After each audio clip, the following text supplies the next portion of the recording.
Колко тажен край. Наистина ми е жал за Фантина. Ти въобще ме слушаш ли? Да, за Фантия, много жална. Каква Фантия, Фантина? Исто е. Не е исто.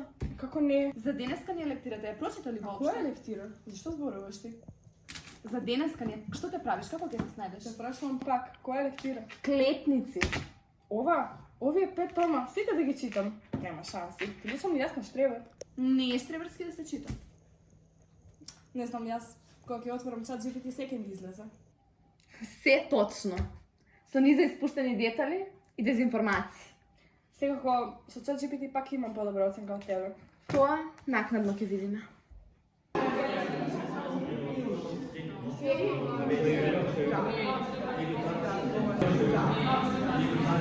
Добар ден! Добар ден! Како се заблудивме ли да повториме? Да. Ајде, да повториме содржината од минатиот час, па да си продолжиме со нашите лектири. Кој ќе ми каже за Мадам де Стал? Ајде, Мадам де Стал е родена на 22 април 1966 година и е една од најзначајните жени во 19 век во Франција. Таа била феминистка и се борела за правата на жените и жените да бидат подеднакво третирани со мажите. Така, се гледате да се читала, ми се допаѓа тоа. Уште накратко да повториме за Шатобриан. Ајде, Павел. Шатобриан бил политичар, историчар и писател. Тој е предвестник на романтизмот во Франција и светската тага во литературата. Така. Сега дека е читано, се надевам и други да се прочитале, сте ги отврдили содржините. А исто така се надевам дека лектирата ви е прочитана. Може да си почнеме, така? Со обработка. Да видиш колку сум спремна. Ај сега ќе видиме. Маја, ти си прва од дневник, од тебе ќе мора да почнеме. Во ред. Ајде, обшто кажи ми едно твое лично мислење за оваа наша книга и како ти ја разбра фабулата. Оваа книга, односно Лес мисераблес, искрено за мене ова е баш едно безвременско дело, кое мислам дека трае и се уште ќе трае. Така, клетници. Имаш баш интересна комбинација на зборови.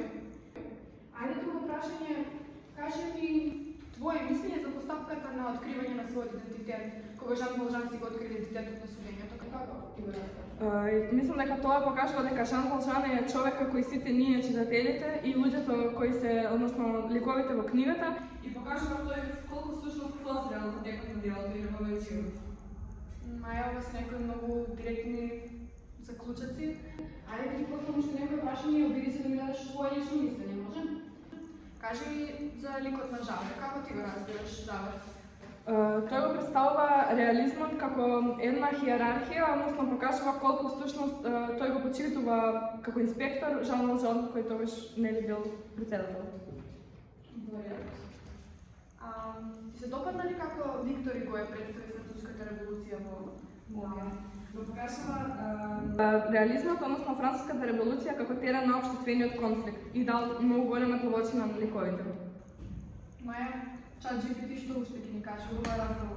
Како професор ќе чат GPT, ова е сте моја стеја, јас се прочитав лектирата. Ти изгледа не си свесна колку ученици од минатите часови ми го даде идентичниот одговор како твојот. Професор па, зошто да прочитам 500 страници кога можам на чат GPT за минута се да добием? Ти требало ти да разбереш книгата, не беше човек интелигенција. И затоа што имагинацијата е бесконачна, но гледам дека твојата е забавена помеѓу менталните решетки во твојот екран. Ако можеш Жан Волжан да го влече Мариус со историската канализација, си можела и ти да прочиташ неколку странички за него. Следен час јави се дека да те прашам, ќе поправиме се. Во ред, професор. Денес сакам да се јавам, да исправам грешката. Значи денеска подетално прочитка по чат GPT. Не како по чат GPT, ја прочитав целата лектира. Да видам да не верувам. Еве сега ќе видиш. Него бе професорка да дојде.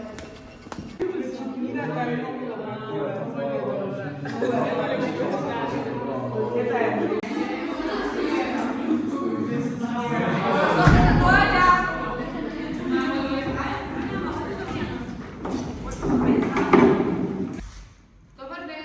Добар ден! Учените дали сме подготвени за повторување? Да. Имаме ли доброволци? Јас. Ајде, Маја.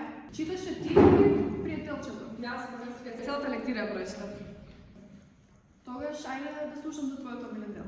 Мојот омилен дел од книгата е кога Ива ја представува дуалноста меѓу луѓето со добрината и корупцијата, кога Фантина ја остава коздјата кај на диеви, бидејќи тие не сакаат да ја чуваат неа, туку парите кои Фантина им ги испраќа и таа за жал мора да даде 2 слои заба за да им испрати пари.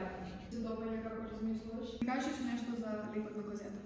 Козјата представува многу важна улога во животот на Жан Валжан, таа е пресвртница во неговиот живот и му покажува дека тој може да се смени себето си, да се исправда за своите злодела и да исправи својата душа. Одлично, Маја, се гледа дека си ја прочитала лектирата. Да, честитке, бевте во право и искрено навистина ми се допадна лектирата. Многу сум среќна што ете во тебе родив еден поттик за читање. Се надам дека останатите сте ја прочитале.